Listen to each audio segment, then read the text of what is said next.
All right, so we'll get started. So we'll be looking at combining and separating sentences.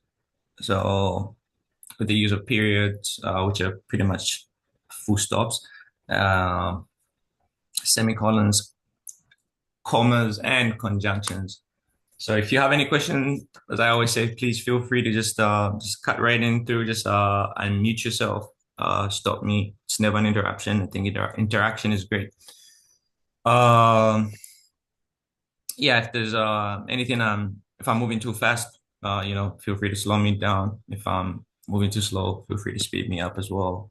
Um, yeah, it's pretty much it. And as I always say, when it comes to grammar, from my experience, a bunch of these things we go over, you guys already know them. We're just putting technical terms to it, so you don't have to worry too much about definition. I've never seen any SAT question that asks you to define what a pronoun is, for example. So you don't have to worry about being too technical. The only reason we define some of these terms is so that when I'm referencing, if I make a reference to a participle or a gerund, you should know what that is just because we've defined it. That's the only reason we go over this. But you pretty much know most of this stuff. So don't think about it too much technically. Just try to see how it's applied in the SAT and then we move from there.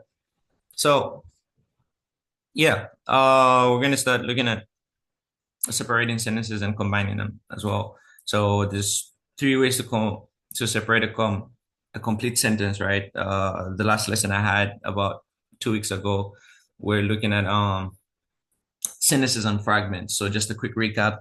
A sentence is according to SATs, it contains a subject and a conjugated verb. But I want to define a sentence for this purpose as a standalone clause or an independent clause. So a sentence can stand alone, it's independent, unlike a fragment, which I like to think of like something that's not complete, it kind of sounds like fraction. So it's not whole. A fragment is something that's dependent. It's a dependent clause because it needs to depend on another clause. You can't have a fragment by itself, right? So we're looking at combining sentences. So we're talking about full, complete, standalone clauses. Just to have a quick recap again. If I say, because he was a fast runner, and just leave it like that, that's a fragment. Because even just by your ears, when you hear because he was a fast runner, you're expecting something to complete it, another clause. So because he was a fast runner, he earned himself a gold medal. That's a complete sentence. That's a sentence. It's a independent clause. It's a standalone. But because he was a fast runner by itself, that cannot stand alone. It needs to depend on another clause. So that's a fragment. Again, that's just a quick recap. We've looked at this. So when I'm talking about, is that a question? I guess not. All right. So there's three ways to separate complete sentences, right? So I'm not talking about fragments. We're going to look at periods and semicolons to start with. So a period and a semicolon are grammatically identical. So if you ever see in the SAT that you've got, this is one quick way to eliminate. If you ever see that you've got answer choices, A and B have both like a period and a semicolon put up in the same way, then you can probably eliminate both of them because you only need one. You only need one answer in the SAT. It's only one answer. So if you have two that are the same, then it's probably not the answer.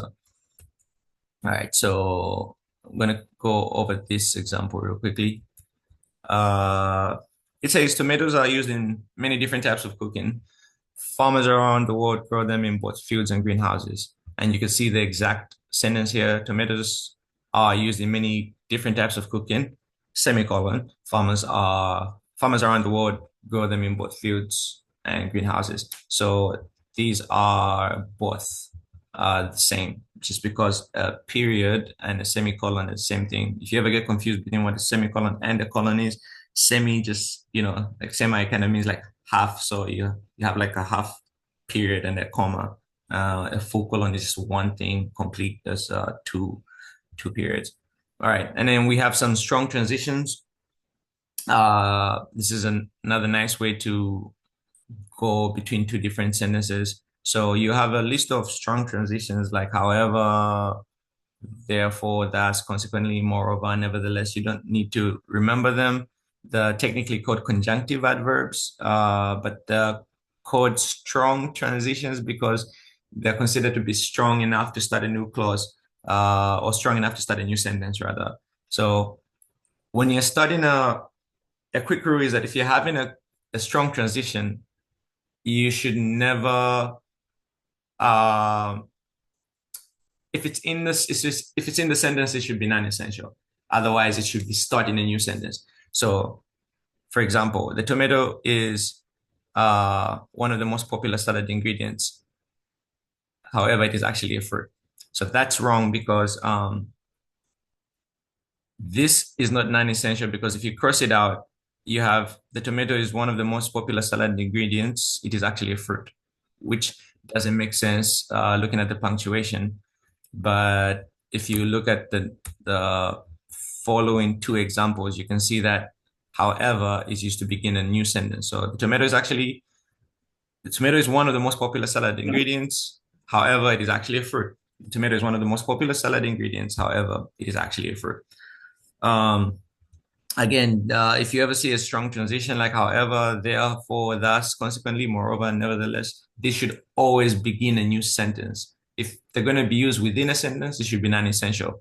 So this might look like a non-essential clause, but it's not a non-essential clause because if you cross it out, this will no longer make sense. So we've done a lesson on non-essential clauses, which is chapter 9 of this book. This is the grammar book or the redesigned SAT grammar book by Erica L. Meltzer. It's in the group description.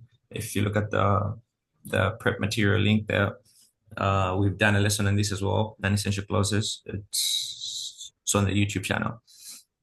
All right. So one habit I used to have when taking the SAT, when I started taking the SAT the first time was I used to skip a lot of it and just go directly to like what's underlined. And in grammar, that's not really the best practice just because you have different chapters, uh, different topics being tested sometimes. Sometimes you have, like in this book, you have chapter 16, which is parallel structure. Um, Sometimes you can easily tell what the answer is just because of the structure and the pattern of how each sentence starts. So I would advise you personally, this is just a personal opinion, as far as grammar at least, I'd advise you to just go through everything if you can, right? All right, so let's look at this quick example, and I'm gonna show you guys this example. We only have a few examples here. It's a pretty short lesson. And I want you guys to give me your opinion. We're going to look at it together as well. But I want you guys to give me your opinion. What do you think the correct answer is? So it says, since the early 19th century, doomsayers have gloomily predicted that increasing populations would exhaust their food supplies in only a few decades. They claimed food shortages would result in catastrophic famines. Yet the world currently produces enough food to feed 10 billion people, and there are only 7 billion of us. So, yeah, just a quick one there. Could you guys quickly look at that and tell me what you think the answer is? Feel free to unmute yourself, preferably. If you want to use the chat, that's great as well. But let's just quickly go over it. I'll give you guys like maybe 3 minutes. It shouldn't be anything hard. Just let me know what you think the answer is. Remember, the chapter is combining and separating sentences, if that's a hint. So quickly look at that and let me know what your answer choice is, and then we'll go over it. Let's just give you like 2, 3 minutes.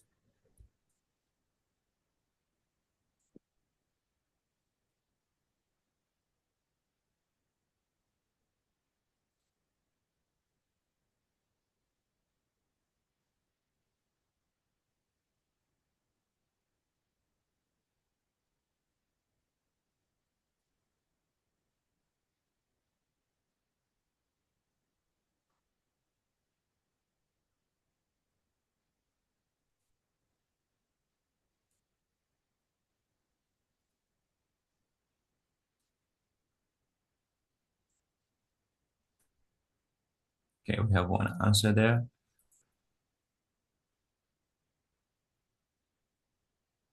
Anyone else?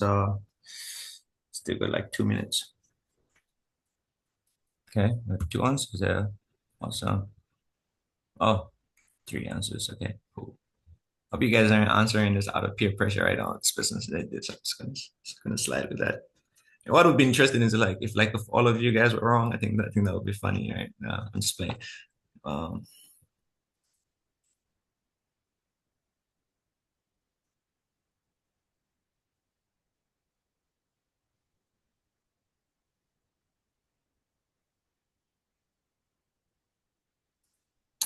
I'll just give it one more minute and then we can go over that.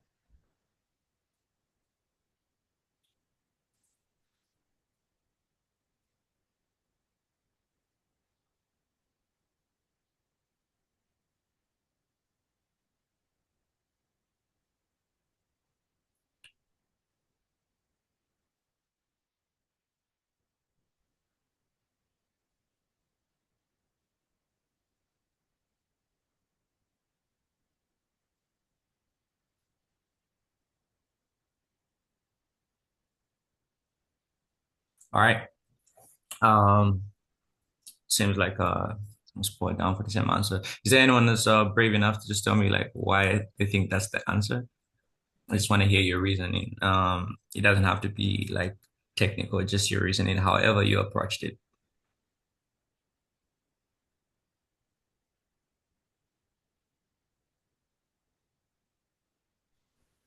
Because the sentence can be separated with a full stop due to the first part of the sentence can stand on its own, and the second part of the sentence can stand on its own, as well as in only a few decades would need a comma to establish it was time, Yes. and the claim must also be in a comma because it's showing that is a different perspective on the statement that I'm going to follow. Okay. All right. Ajane just said let's get super technical with it, right? So I agree that so at the end of supplies, that's one different clause, and it should stand alone on its sentence, stand alone as a sentence. Otherwise, it just becomes a run-on, and then now we're losing grammar, right? So we eliminate A for sure.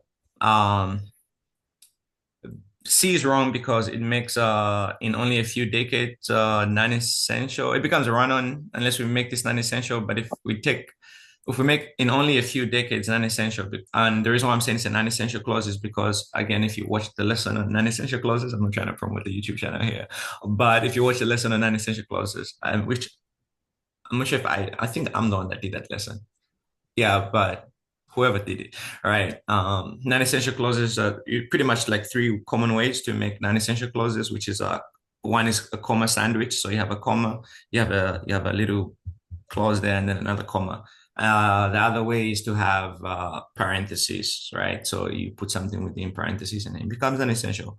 Or the third way, which is less common, is using dashes. So you have two hyphens, a hyphen sandwich, and then you have your words right in there.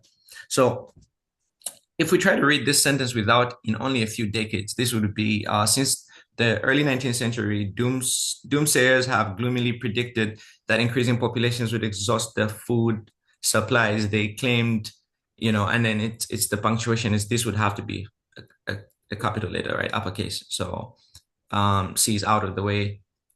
D is still a run on, and like Ajane said, after supplies, you have a whole different clause. So definitely B is the correct answer, and I'm with you.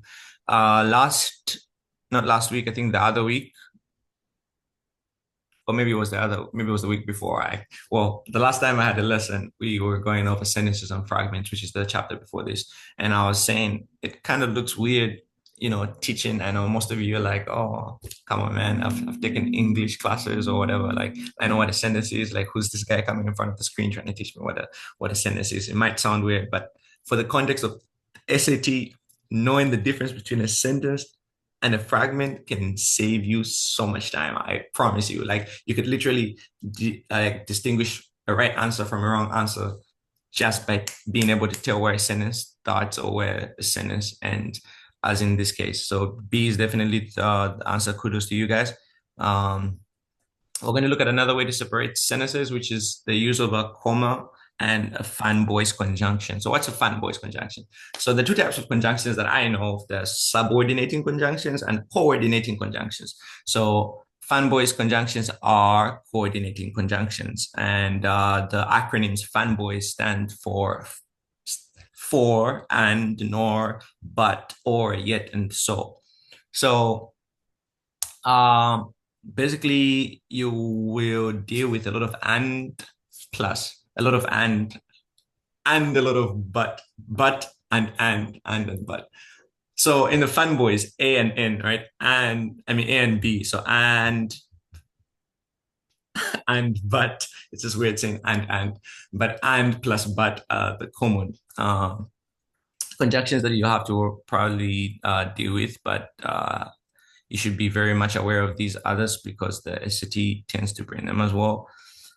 So what's the difference between a coordinating conjunction and a subordinating conjunction? Again, not super important as far as definitions because the SAT will never ask you to define them, but subordinating conjunction is just the conjunction that's used to join a sentence and a fragment, right? So like because, the word because is a subordinating conjunction. So because he was a fast runner, my favorite example, because he was a fast runner, he earned himself a gold medal. Or you can think of it like, let's say, you've got words like because, while, although, until, until you study hard, you fail the examination. So yeah, you're joining until you study hard is a fragment. You will fail the examination is a sentence. So, but until is a nice way of joining a fragment and a sentence. So subordinating conjunctions are used to join fragments and sentences, and coordinating conjunctions are used to join sentences. So coordinating conjunctions are used to join full standalone sentences. So I can say, I like grapes. That's a sentence. I like mangoes. That's a sentence. And so I like grapes. I like mangoes. But I can use a coordinating conjunction like and then I could just say I like grapes and mangoes. So I've joined two complete sentences into one with coordinating conjunctions. Or I could say, I like grapes. I don't like watermelon. It's just an example. Don't come for me. I like grapes. I don't like watermelon. So I could use but and say I like grapes, but not watermelon. So I've joined two complete sentences. So again, just a quick look back at that. Coordinating conjunctions, the most common are fanboys, 7 of them, pretty easy to remember, for, and, nor, but, or, yet, and so. I used to join two sentences. And subordinating conjunctions, I used to join like a sentence and a fragment, pretty much. So we have this example here that says, tomatoes are used in many different types of cooking, and they're grown around the world in both fields and greenhouses. This is actually a run-on, even though it might not look like, right? But you could use a comma plus a fan voice conjunction. So tomatoes are used in many different types of cooking, and they are grown around the world in both fields and greenhouses. So what we're trying to say here is a comma plus and is the same as a period. It's the same as a semicolon, right? So you've got a comma plus, I could type, plus a fan voice, and that's the same as a period, and that's the same as a semicolon. So these are all pretty much the same as far as punctuation. All right, I'm gonna move this down here. So a comma plus a fan voice conjunction is equal to a period is equal to the semicolon. So what this means is we can let me get rid of that. We can read this as tomatoes are used in many different types of cooking, period. They are grown around the world in both fields and greenhouses. And that'll work still. So One thing I mentioned last time is never begin a sentence with the fan voice conjunction. Imagine if someone just walked up to you and said, and he did good. It's like, dude, you're saying and he did good. Like what's and joining? And is a conjunction. So there should be something before that. So you should never begin a sentence with a fan voice conjunction. That's one of the rules, right? It just doesn't make sense. So um it says here like a fan voice conjunction should never be used after a period or a semicolon, which makes sense because after a period or a semicolon, you are actually ending a sentence. So if you're using a fan voice conjunction after a period or a semicolon, it means you're beginning a sentence with a fan voice conjunction. So you shouldn't do that. You might see this being used for stylistic purposes in maybe like novels and everything. Again, it's just for stylistic purposes, but as far as English grammar, it's actually incorrect. And if you see this usage in the SAT, it means that particular question is testing a different concept, but not that. But otherwise, technically, it's wrong. You should not begin a sentence with a fan voice conjunction. Okay, we have this little note here that says when the subject is the same in both clauses and is not repeated in the second clause, do not use a comma. So what do they mean? All right, here in this one, the subject is in this clause, the subject is tomatoes. So it says tomatoes are used in many different types of cooking and are grown in greenhouses around the world in both are grown around the world in both fields and greenhouses. Now look what happens. If we take this part as a period, it's going to be tomatoes are used in many different types of cooking, period, are grown around the world in both fields and greenhouses. That's not a sentence. You can't have it stand alone. Are grown around the world in both fields and greenhouses is not a complete sentence, right? How do you begin with are? This just doesn't even it doesn't even make like grammatical sense, right? Um, so you don't have to think about it in this way. You can just remember that, and you know that okay, they probably shouldn't be a comma here. All right. So tomatoes are used in many different types of cooking and are grown around the world in both fields and greenhouses. So this is what they mean. The word tomato has not been used again in the second part, in the second clause. So we haven't used the comma. But you don't have to think of this technically. Just think of this as a period, and that should still work for you.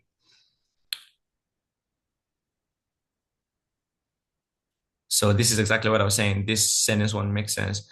Tomatoes are used in many different types of cooking, period, are grown around the world in both fields and greenhouses. And this is also what I was saying. It's possible that you find a sentence that begins with fanboys, but that's just for stylistic effect. In that case, you will not be tested on the conjunction, although you may be tested on a different aspect of the sentence. All right. So let's look at a different let me hide the answers. Let's look at a different example here, and I want you guys to tell me what you think. Let's go over this really quickly. So pretty simple one. So I'm gonna read it and then I'll give you guys maybe 2 minutes to give me an answer, and then we'll discuss it and then we'll move on. Okay, so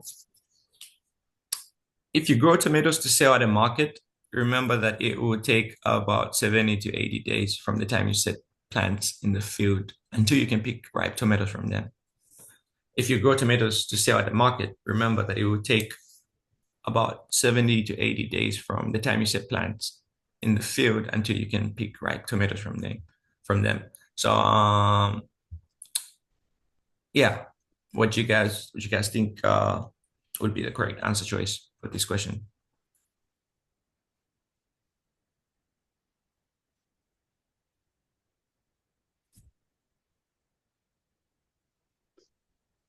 Okay, we have one in the chat.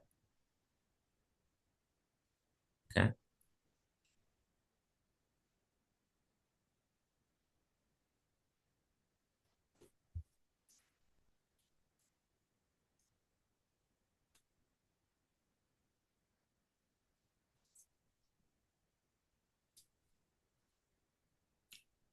Okay, we have another one in the chat.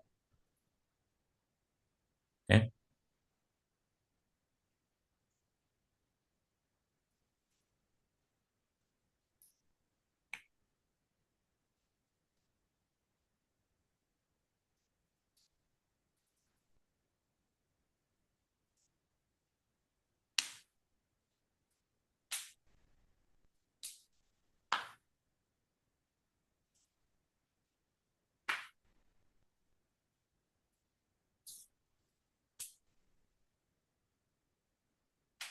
And just give it one more minute.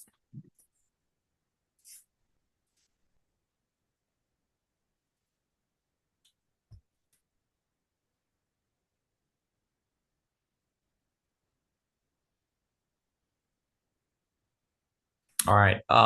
Is there anyone that wants to explain their reasoning? Winter, you're real quiet today. What's going on? Yeah, anyone wants to explain the reasoning?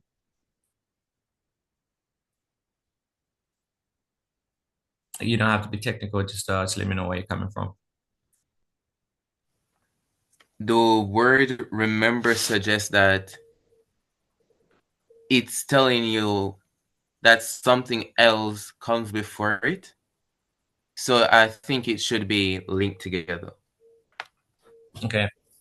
Okay, I like where you're coming from. Let me give you a quick one. Let me give you a quick sentence and tell me what you think.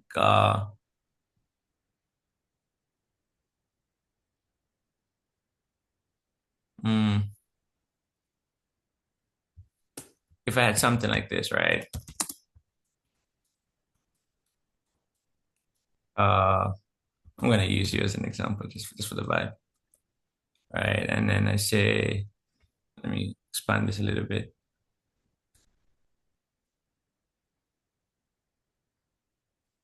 Okay, now let's change this because I don't have a good example. Let's put this like this.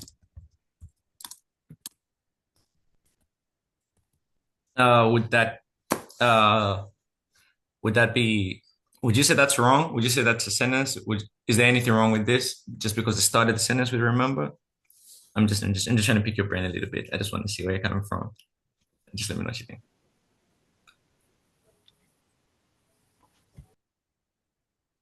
Yeah. Well, what do you think? Do you think there's anything wrong with this because I started with remember? Not, no, I don't think so. But I feel like it should have more context to what's being said in Okay. order to get the second sentence. I get where you're coming from. Okay. So technically what I've written isn't wrong, right? So you can begin a sentence with remember. But your answer is correct. So I agree with you. It's A, right? And I like where you're coming from. Now, another pretty easy way you can be like super sure of your answer without even having to think too much is if you look at B, C, and D, they are all grammatically equivalent. So they're grammatically identical. This is market, comma, and the fanboys conjunction works the same as a period. It works the same as a semicolon. The only difference between a semicolon and a period is that after a semicolon, you begin with lowercase, right? Smaller letters, and then after a period, you have to begin with uppercase, the capital letters. So B, C, and D are grammatically equivalent. I don't know if you guys agree and can see that. And because in the SAT, you can only have one answer. So the moment I see B, C, and D are the same, I can quickly cross them out and go to A. And if you want to think about it a little bit more, like as Janae said, you could see that a little bit of context would be required before that. Otherwise, that wouldn't, it the fragment that comes before modifies it nicely. The clause that begins with remember. So yes, A is the answer. Let's look at another one. Look at another question. It says there are many good varieties of tomatoes available to growers. Each grower should try a few plants of several varieties to determine which performs best. And then you have a question there and you have answer choices. I'll give you guys 2 minutes again, and then let me know what you think. We'll go over it together.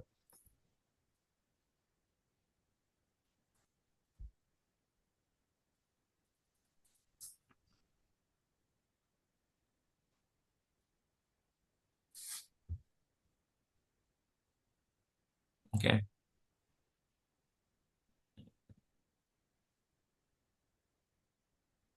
Nice.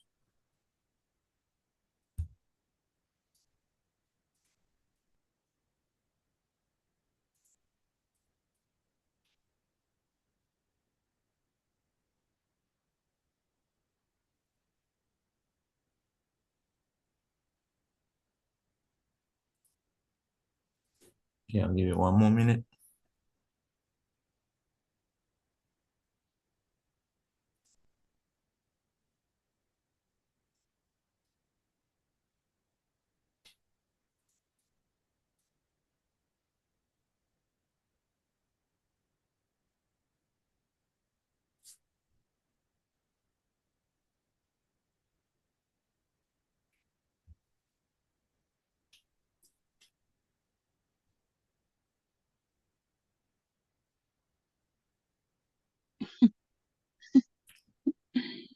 Answer is Okay, wait. B.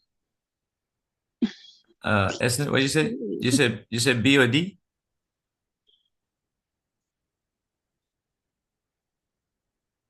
Wait, Esnet, what did you say? Did you say B or D? I said B. You said B? Yeah. Said B. Hmm. Okay. B, B, B, B. Okay, so what's making you guys say B? Curious. I know. I'm also curious the change from D to B, Ajane, just because. Anyway, let me hear what you think. It's gonna be interesting.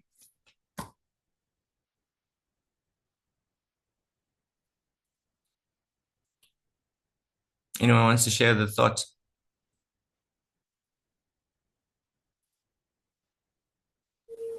Um, the reason why I changed from D to B, Mm-hmm. because by the process of elimination, I Yeah. realized that the comma and the and can also be used for the semicolon, and the semicolon can also be used like a full stop.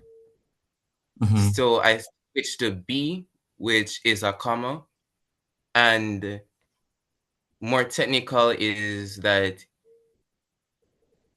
uh, well, that's just use the process of elimination. Okay. I like where you're coming from, but I want to just make sure before I move on, I just want to make sure you guys read the question. So B is correct grammatically. I agree with that. But did you guys see that the question says which of the following would not be an acceptable alternative? So basically, which one would be wrong? And that's the correct answer. Does that make sense?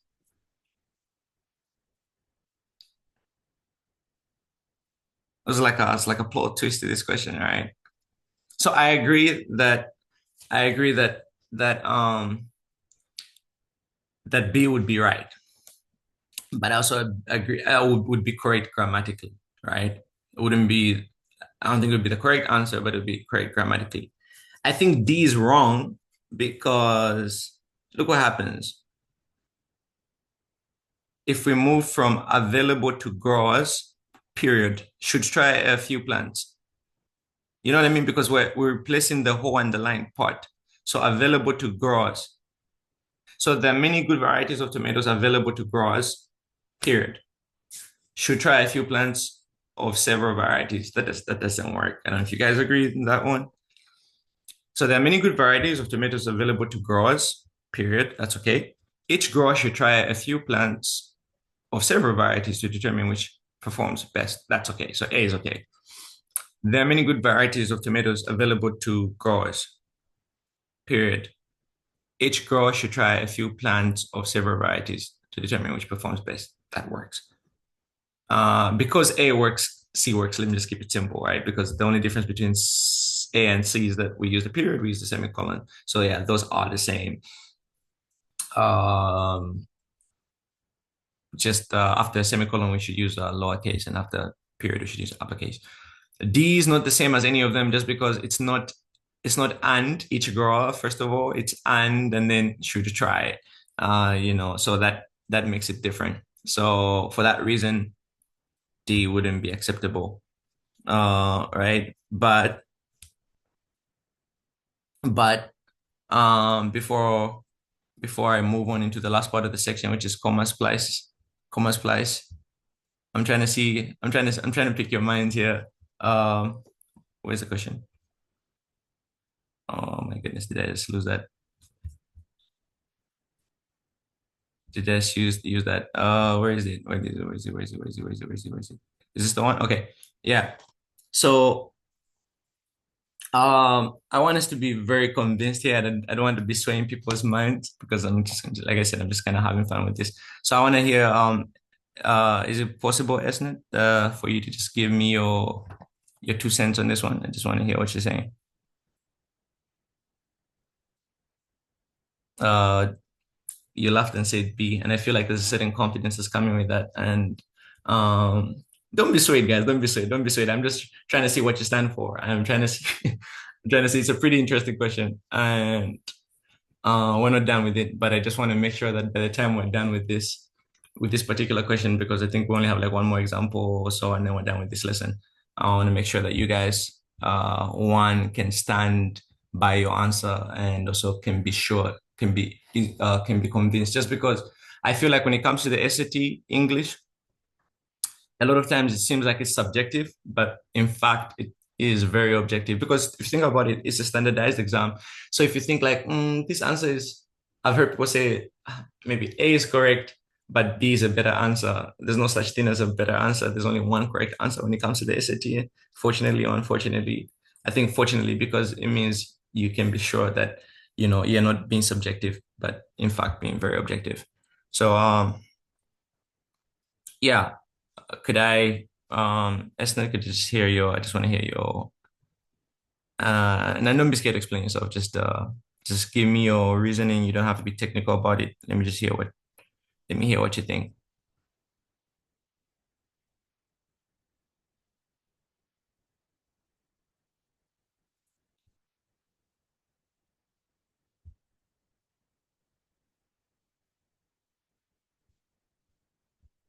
Listen, it's gone quiet. And winter is awfully quiet today or tonight, I guess, according to your time. Somebody, anyone, nobody?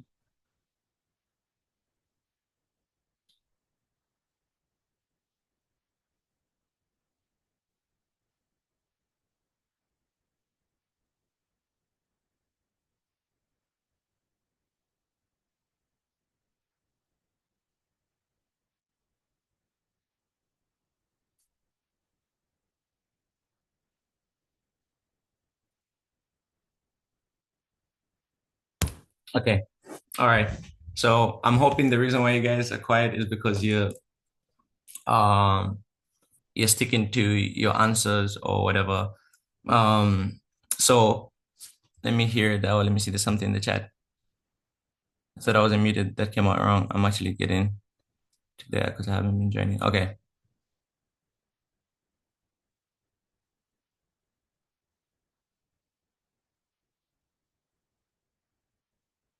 Okay. So Ajane, yeah, very much correct. And so are you, Esnet. I just well, you guys were quiet, so I was trying to see if I was able to sway you guys, but I'm hoping you're quiet because I didn't sway you. If that's the reason why, then you're in fact correct. Now let's go over each answer choice real quickly and see why B is the correct answer. All right. So kudos to you guys. And Ajane, I hope you're quiet because I didn't manage to sway you. I hope that's the reason why. You as same as Esnet. So let's just clear any doubt here and let's go through over everything properly. So your explanation was actually pretty good and spot on, and that's a real quick way of eliminating. So you can be sure of these things. Wait, could you just let me know though? Did I sound convincing enough at least? Like, do you think like if I, like someone would believe my explanation? Was that swaying enough? Just give me like a thumbs up. If you think I was convincing enough. I'm just trying to know if I'm doing a good job here. But yeah, so what's happening is no, I wasn't. Okay, then that means you're doing a good job. Yeah, that's awesome. So the reason why, let me start with why everything else is wrong before we get into why B is right. So if we look at let's look at A.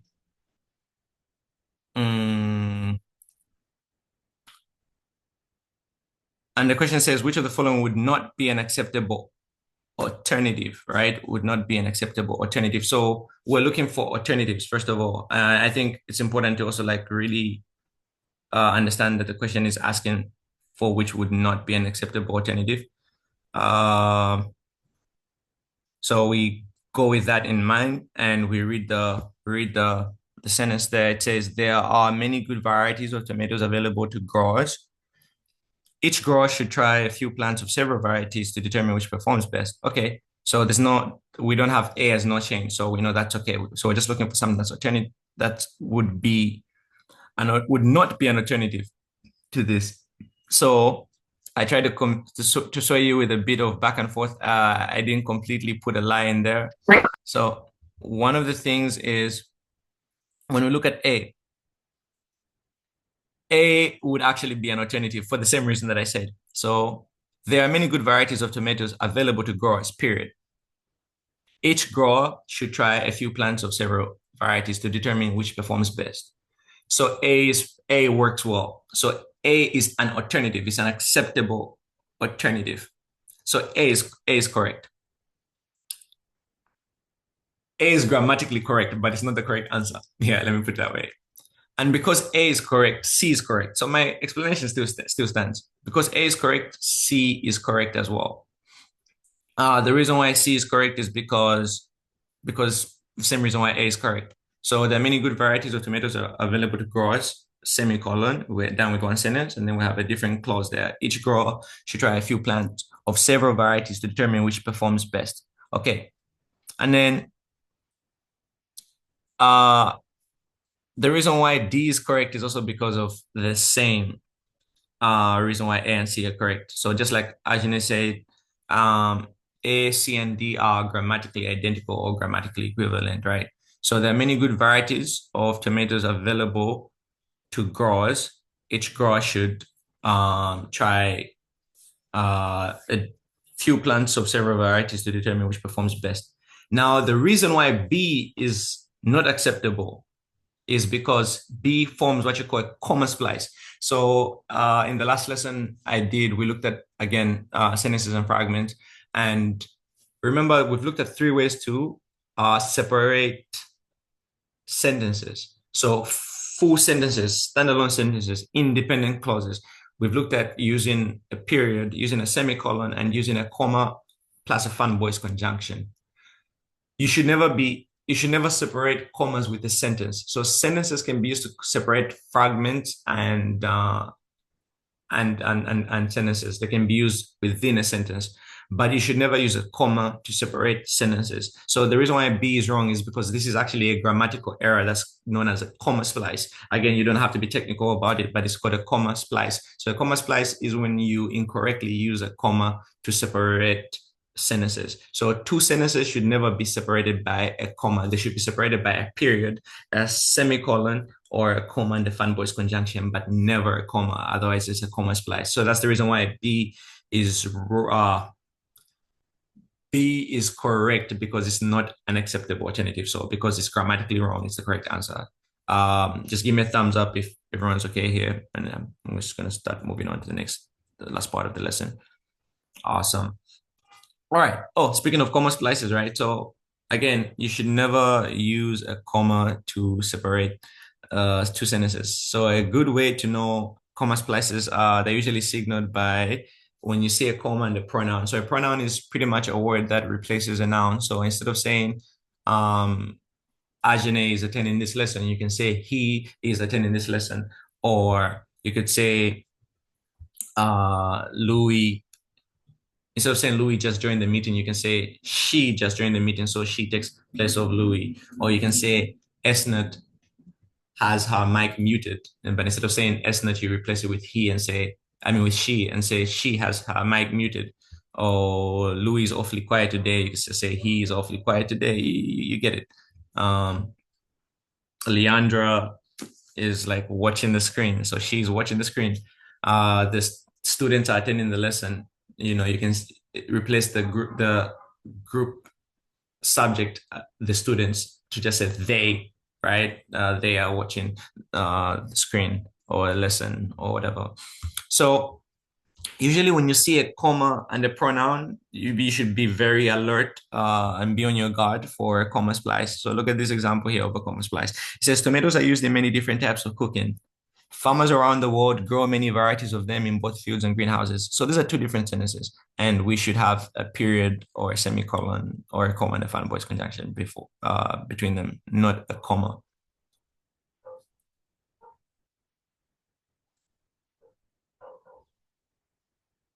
Okay, let's look at a couple more examples here.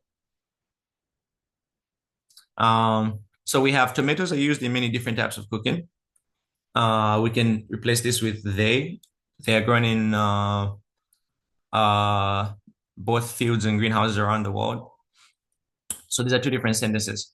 because they're two different sentences, even though we've used the pronoun they here, because they're two different sentences, we cannot separate them with a comma. So if we say tomatoes are used in many different types of cooking, they are grown in both fields and greenhouses around the world, that becomes wrong because of the use of a comma. The ramparts of Quebec were constructed during the 17th century sentence. Today, they still stand in the original location sentence, right? But if you separate both of these with a comma, again, it's a comma splice. So how do you fix a comma splice? So there's a different couple of ways to fix a comma splice. We looked at some of these in the previous lessons, and we'll go over that as well. So one way in which you can fix a comma splice is obviously to just replace the comma with a semicolon or a period, pretty much. All right, so let's look at this. Tomatoes were originally small and multicolored. They are mostly large and rare today. So if we replace that comma with a period and or a semicolon, we're definitely good. But then, if you remember, one thing I said is you have strong transitions like however, therefore, thus, never, nevertheless, moreover, consequently. So those are used to begin different clauses. And that's another way you could use you could fix a comma splice, right? So we have tomatoes were originally small and multicolored. However, comma, they are mostly large and red today. Or we can use a fun voice conjunction there and say tomatoes were originally small and multicolored, but, or yet, because this becomes like a period, they are mostly large and red today. Okay. Another very interesting way, real quickly, is you can make the second part in a simple way. You can make one of the clauses a dependent clause. So you can make one of the clauses a fragment, pretty much, right? So if you have this example here, while tomatoes were originally small and multicolored, they are mostly large today and red today. And that becomes okay because we added a while, which is a subordinating conjunction. We don't have to be technical with this, but we added this while, which makes the part that's in bold, that's dark here, is a fragment. It can't stand alone. So while tomatoes were originally small and multicolored, can't stand on itself, can't stand by itself. They are mostly large and red today. And something that Ajane said, right, is, for example, if we had, I'm going to ask you guys real quickly, and you can just respond in the chat with S or F, S for sentence and F for fragment. Look at this last clause here. They are mostly large and red today. Just in case this is, if you had something, let me put it here maybe so that the small letter does not confuse you. You can say it out. That would be great. You can put in the chat, put S for sentence and F for fragment. Is this a sentence or a fragment? Let's just go over that real quickly because I want to make sure I also clarify something that Ajane said, just to make sure that you guys don't have any confusion going forward. So just let me know if you think this is a sentence or a fragment real quickly. Okay. Okay. So, okay, I think we'll just stop there. So the reason why I asked this is because there's something that he said that I want to make sure that we remove all doubts completely. Right? Again, there's a lesson, I think from 2 weeks ago or so, for sentences and fragments. So you guys feel free to check that out. Because this is actually a sentence, right? And I'm not trying to sway you guys. I've only done that once. I try not to do that again. This is actually a sentence. The word go is actually a sentence as well. It's one of the simplest sentences in English. So a sentence should have a subject, in this case, they, and the conjugated verb are, a verb that's corresponding to the subject and is in the right tense. So, again, give me a thumbs up if I'm correct for saying this. But the reason why most of you guys think this is a fragment is because the word they doesn't have context. So you're not sure who they are. If you're just given this, you'd be like, who is they? What's they representing? So the reason why you guys said fragment is because there isn't much context given more description to who they represent. If I'm correct for saying that, that's the reason why you guys thought that's a fragment, just give me a thumbs up. And if you thought of if you have a different reason why you said that's a fragment, then just put it down in the chat or just unmute yourself and then let's talk about it. Okay, so that's the reason, right? Okay. Okay, so that is the reason. So this is actually a sentence. Again, we had gone over that lesson, so maybe I'll do a quick recap actually still. So I'm gonna go back here. Shoot. Why can I move my? Okay. So I want you guys to see this, make sure I'm not making, you see that I'm not making this up. I saw it somewhere here. I saw it somewhere here.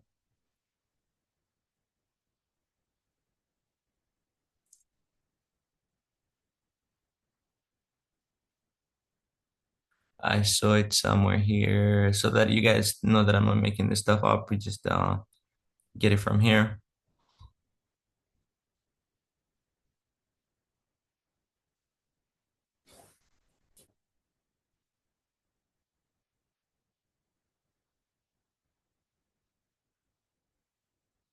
Okay, so I want you guys to see this. It says, just look at this part here. It says, remember also that an independent clause does not need to make sense out of context to be a grammatically complete sentence. So it doesn't need to make sense out of context. You don't need to understand the depth of it, where it's coming from. Technically, a sentence should just have a subject and a conjugated verb that corresponds to it. Actually, go is one of the simplest sentences in English, but just because the subject is implied. When someone says go, then you are the implied subject. You should go.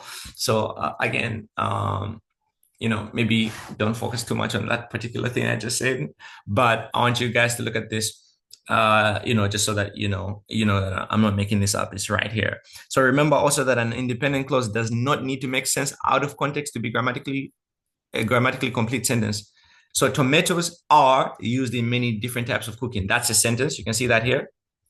And you can get the word tomatoes if you wanted to, and replace it, right? So forget about the context of this. We know that this is a tomato, but even if we didn't know it's a tomato, the word they is representing some subject. So which could be tomatoes, it could be whatever fruit, but it represents a subject. So we've used the pronoun they. They are grown in both fields and greenhouses around the world. That's a sentence. If you connect this two with the comma, it becomes a comma splice. Why is it a comma splice? It's a comma splice because you're separating two complete sentences. This is one complete sentence, and what's coming after the comma is a complete sentence, so it's not a fragment. If I've cleared any doubts, again, just give me a thumbs up. If I haven't cleared your doubts, give me a thumbs down, and I'll get back to that at the end of this lesson in like a few minutes. So again, if I've cleared doubts, just give me a thumbs up. If you still have some doubts, just give me a thumbs down and we'll clear that. But would it be still grammatically incorrect because it's not expressing complete thought? No. So by definition, a sentence just needs a subject and just a verb that's corresponding to that particular subject. So we do not need to know. It's expressing a complete thought. We just don't have the complete information, and that's okay. As long as this grammatically makes sense. It's contextually wrong because we don't have context. But as far as it being a sentence, it stands alone. Because let me put it this way. Think of it like a storybook, and we get one good sentence from there. And let me know if this makes sense. And that's a very good question, by the way. So let me know if what I'm about to say just makes sense. Imagine if you had a textbook and or a novel. So it's a story. So the fact that it's a story, you have different sentences there. You have different sentences, different fragments going on there. And I take out one sentence. I just extract one sentence and I type it or I write it down somewhere else. So I've taken out a sentence. Because I've removed the sentence from that story, does that no longer make it a sentence grammatically? Do you understand what I'm trying to say? Yeah, I understand. Yeah. So just because we don't have the context doesn't change that it's a sentence. Contextually speaking, we might be lost, but we've taken it out from something that makes a lot of sense, something that's complete, and we just extract that sentence. That will never change the fact that it's a sentence, regardless of context or not.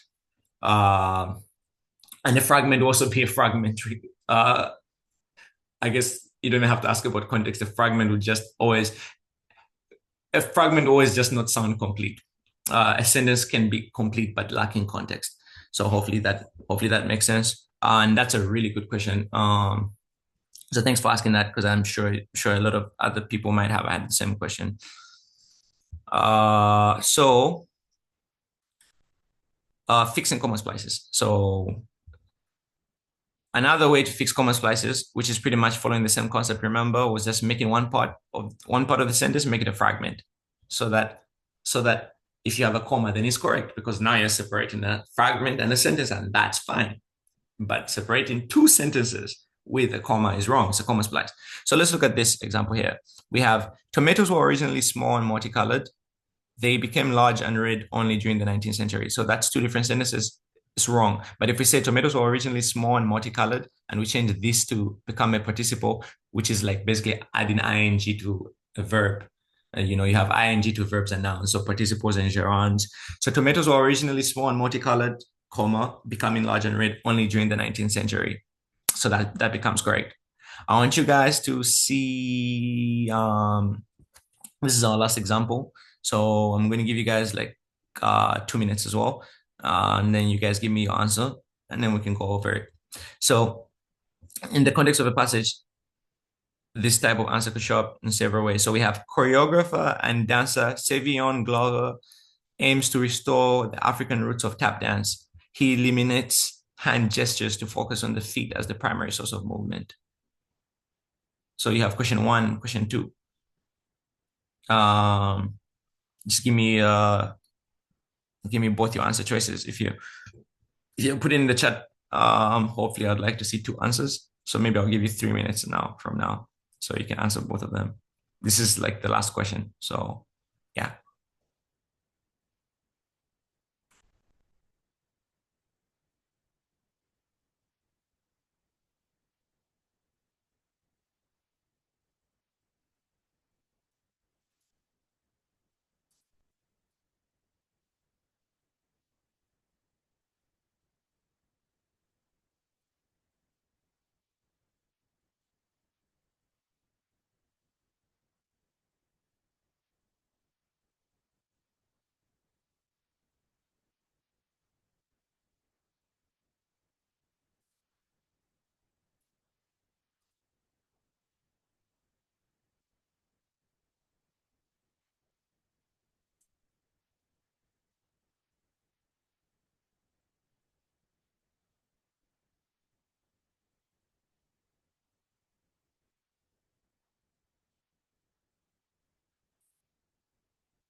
Okay, so we have one answer.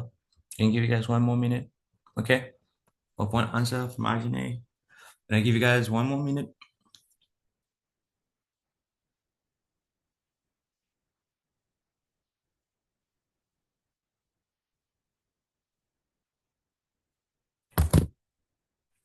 We'll look at it technically, and we'll look at it like the quickest way. All right. So we have 2 answers. Great.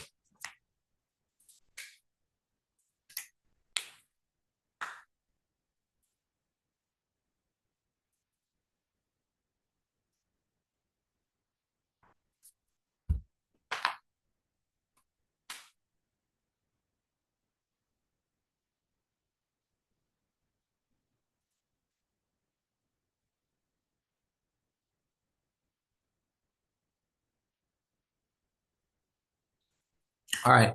So you guys did great on that one. So the answer is D. It's D for both of them. These questions have been phrased a little bit differently, but they're pretty much just testing the same concept. Does anyone want to give me the thought? Yeah, if anyone wants to give me the thought, you're welcome to do that. I'll still go over it. Well, because we already established the rule with using pronouns, it creates a separation in the sentence, as well as consequently, it's what's the term with start with S? I don't remember, but it Strong basically, transition. yeah, transitional words. It causes the sentence to start on its own, and then go into the Nice. context afterwards. And we establish preposition ending with ing is linking the sentences together. Let's go. Yes, sir. So that's just brilliant. Yeah, what else can I say? You're pretty much tapped into like every aspect of that. That's a great explanation. Thanks for that. Yeah, pretty pleased and impressed with that. All right. So again, just to recap what he said was, if you look at this, right, choreographer and dancer Xavier Glover aims to restore the African roots of tap dance. Was one sentence. He eliminates hand gestures to focus on the feet as primary source of movement. So put in a comma, there's a comma splice, so A is wrong. And on the second one, it's also wrong for the same reason, because period, for this reason, comma, he eliminates, that would be correct. But this is beginning a different clause. So it's beginning a different clause, it becomes two wordy, it's a comma splice. So A is wrong for that same reason as well. B and B here are wrong for the same reason, in that you do not start a sentence with a fan voice conjunction. So immediately you see that you eliminate both of them. C, like he said, strong transition sentences, if they're going to be used within a sentence, it should be non-essential, but they otherwise begin as a new clause. So if those beginning a new clause was going to have period here, consequently, comma, and then that would be correct. So C is wrong because this is a strong transition. And then C here as well is for the same reason. It's not beginning a new sentence. So if this was a period and then we had capital C here and then a comma, that would be correct. Otherwise, right now, C consequently is just non-essential. And what happens is if we cancel this out and we read this as choreographer and dancer Xavier Glover aims to restore his African roots of tap dance, he eliminates of tap dance, he eliminates, that won't make sense because again, if we're going to have it non-essential, then consequently won't serve its purpose, because consequently he eliminates hands, so we focus on the feet. So it's definitely needed. So we can't use it that way. And if this was a period, capital letter, and we had a comma here, or begin a new clause, and that would be correct. But adding ing to eliminate, right? We cross out he, we add ing, right? So this becomes a participle now. And so it makes the second clause a fragment. Then now we can use a comma to separate a sentence and a fragment, and then that's correct. So comma splice is fixed. Again, just for in case you haven't had a lesson on non-essential clauses, because I keep on saying that non-essential clauses usually when you have two commas sandwiching words, usually you can take that part out. If you can take it out and it makes sense without it, then it's a non-essential clause. Pretty much we have a lesson on that. But yeah, that's pretty much the end of this lesson, I believe. So there's an exercise there. You guys feel free to go over it. The answers at the back of the textbook. If you guys have any questions, feel free to ask me to drop them in the group as well. I'm sure anyone will be glad to help. Feel free to also just DM me if you have any questions, English or math. Before I end this lesson, does anyone have any questions? And this can be pertaining to this lesson. It can be any SAT related question. It can be math and whatever in general. Does anyone have any question before I stop this recording? Can you send the link to your YouTube channel? For sure. Are you in the WhatsApp group? Yes. All right, bet. I'll send it over there. And yeah, we usually, I think, get very detailed with explanations. Feel free to just like look at if you're and that's why I want to focus more on the practice test going forward, so that if you're practicing a test, you can always have a video as a reference. But the videos, a lot of them are also conceptual teaching classes, so you can just peruse through at 2 times speed if you want, and just look for whatever necessary information you need if necessary. I would definitely do that. I'll drop it. I'll drop the link in the WhatsApp group after this. Also, it's in the WhatsApp group description actually. So technically, if you go to WhatsApp group and you go to the group description, you'll see it there. But I'll drop it still. Yeah. Any questions before I stop this recording? Any questions, remarks? Again, could be English, it could be math, it could be SAT application related, just anything in general that you think might help anyone or yourself.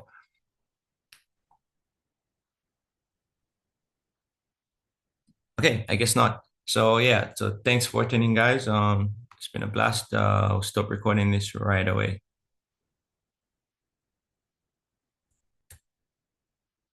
Okay, so start recording. Okay.